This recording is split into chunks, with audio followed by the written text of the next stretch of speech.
Hello and welcome back to my YouTube channel. जैसे कि topic आपने देख ही लिया होगा कि आज हम किस चीज़ के ऊपर बात करने वाले हैं। आज हम बात करेंगे कि स्विट्ज़रलैंड में किस स्टूडेंट को इंडिया से पढ़ने के लिए आना चाहिए।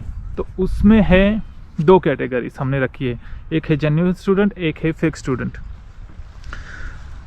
अब मैं मेरी लैंग्वेज में अगर डिफाइन करूँ जेन्युइन स्टूडेंट क्या है, फेक स्टूडेंट क्या है, तो जेन्युइन स्टूडेंट ये है जो स्टूडेंट स्विट्ज़रलैंड में इंडिया से पढ़ने के लिए आएगा, वो पढ़ाई करेगा, अच्छे ग्रेड्स लाएगा, फिर जॉब मिलेगी उसे, यहाँ पर सेट हो जाएगा, वो जेन्युइन स्टूडेंट है।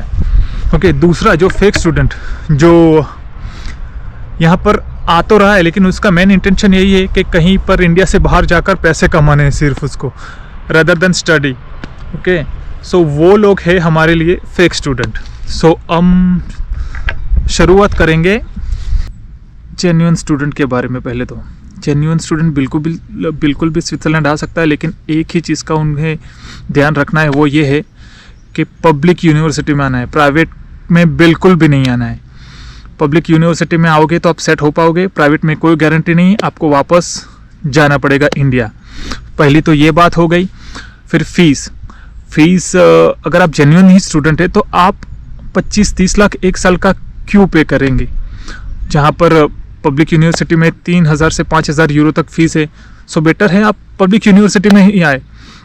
और उनके लिए अगर मैं अपॉर्चुनिटीज़ बताऊँ स्विट्ज़रलैंड में क्या है, तो कोई अकाउंटिंग का कोर्स हो या फिर मेडिकल रिलेटेड या आईटी रिलेटेड, या उनकी जो कोई भी चॉइस है, बिल्कुल भी आ सकते हो, जिसमें कोई भी प्रॉब्लम नहीं होगा। मैं तो बोलूँगा लोग जा रहे genuine student even Canada, USA, मुझे समझ में नहीं आ रहा कि लोग क्यों जा रहे हैं। अगर मैं मेरे हिसाब से बताऊँ तो Switzerland is the best option for genuine student. अब हम बात करेंगे फेक स्टूडेंट, जिसमें बहुत सारे लोग सिर्फ इंडिया से बाहर चले जाना चाहते हैं, जाते तो स्टूडेंट की वीज़ा के ऊपर, लेकिन उनका पर्पस रहता है बस हमें सिर्फ पैसे कमाने हैं। सो इसलिए हम उसको बोलते हैं फेक स्टूडेंट। सो उसमें हमने रखी है दो कैटेगरीज। उसमें दो टाइप्स के स्टूडेंट होते हैं। एक वो जिसके पेरेंट्स के पास पैसे है, जो अफोर्ड कर सकते हैं कि 2-3 साल तक अगर मेरे बेटा या बेटी ने पैसे मुझे नहीं भेजे तो उनको कोई प्रॉब्लम नहीं होगा। उनका अल्टीमेट गोल होगा कि कहीं 5 साल में कहीं सेट हो जाए, खाली वो, जिसको पैसों का टेंशन नहीं होगा। और दूसरा है वो जो इंडिया से लोन लेकर आता है या फिर प्रॉपर्टीज बेच कर आता है, वो कैटेगरी है।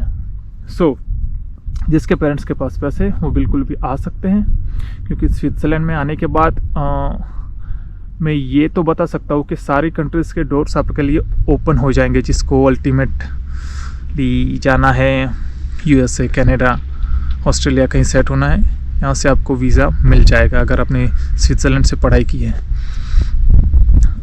दूसरा मैं अगर बात करूँ कि जो लोग लोन लेकर आते हैं, उनके लिए बहुत मुश्किल होने वाला है, क्योंकि अगर हमने फिक्स स्टूडेंट की कैटेगरी में रखा है तो वो शायद से पॉसिबल है कि पढ़ाई में अच्छे ना हो और उनको पब्लिक यूनिवर्सिटी में एडमिशन ना मिले।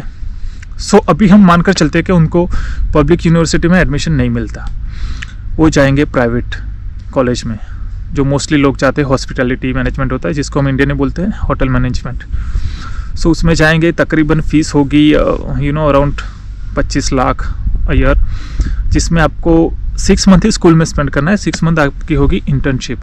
सो आप जो फीस पे कर रहे हो वो आप रहोगे तो स्कूल में 6 मंथ ही, भले ही आप 25-30 लाख पे कर रहे हो। और दूसरी आपको चीज़ मैं बता दूं, वहाँ पर 20 घंटे वीक में काम नहीं कर सकते। आपको जो लोग बोलते हैं कि आप काम कर सकते हो, नहीं, प्राइवेट में ऐसा कोई रूल्स नहीं है, आप काम कर नहीं सकते, सारा इलीगल हो जाएगा। और कॉलेज को पता चल गया तो भी प्रॉब्लम होगा। सो मैं तो बिल्कुल भी उस स्टूडेंट को रेकमेंड नहीं करूँगा कि आपको स्विट्ज़रलैंड आना चाहिए। अगर आप लोन लेकर और ऐसे और जेन्युइन स्टूडेंट नहीं हो तो स्विट्ज़रलैंड में मैं बिल्कुल भी रेकमेंड नहीं करूँगा कि स्विट्ज़रलैंड में आओ। और जिसके पेरेंट्स के पास पैसा है वो ऑफ कोर्स आ सकता है, जिसको पैसा भी है और अभी कोई ऑप्शन नहीं है कहीं जाने का, तो यहाँ से सारे डोर्स ओपन हो जाएंगे उनके लिए। सो उसके अलावा अगर आपको कोई और जानकारी चाहिए तो मेरे इंस्टाग्राम पर भी आप मुझे मैसेज कर सकते हैं, या फिर मुझे यहाँ पर कमेंट में भी लिख सकते हैं कि आपको क्या जानना है, तो ऑफ कोर्स मैं वीडियो बनाऊंगा या आपको आंसर भी कर लूँगा। So that's it for today and या